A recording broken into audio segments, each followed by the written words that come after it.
In today's video, I'm going to teach you how to use mirror columns to avoid column sprawl in Monday.com. Open Monday.com in your browser and log into your account. For this setup, we're working with two boards, the Campaigns board and the Client Directory board. Once you're in, head to the left sidebar and click the Campaigns board with the sample data. This is where we'll build the connection and pull in client details without creating a bunch of extra columns manually. Now scroll all the way to the right side of your board until you reach the last column. Click the plus icon beside the final column header. This opens the column center. In the search bar, type Connect Boards.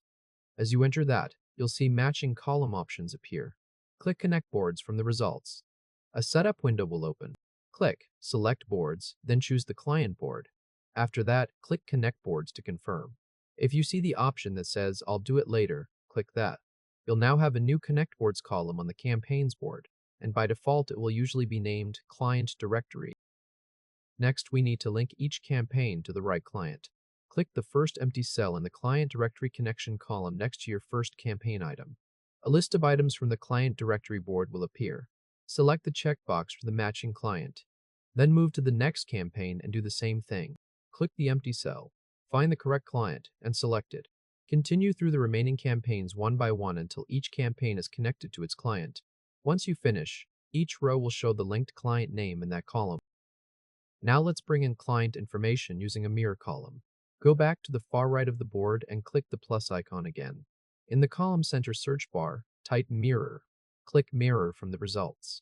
Monday.com will ask which Connect Boards column you want to use. Choose the Client Directory Connection. Then you'll see a list of available columns from the connected board. Select Contact Email.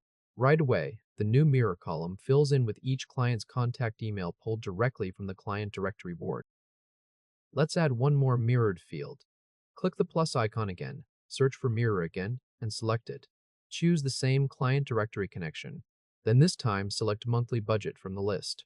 The second mirror column appears and fills in automatically with each client's budget. That's the core setup. Your campaigns board is now showing client details from another board without duplicating information or cluttering the workspace with extra manual columns. If this helped, hit like and subscribe for more quick tutorials. A great thing about this setup is that when the source information is updated in the client directory board, the mirrored values stay aligned here too. That makes this especially useful when you want one board to stay focused on campaign work, while still showing the client details your team needs at a glance.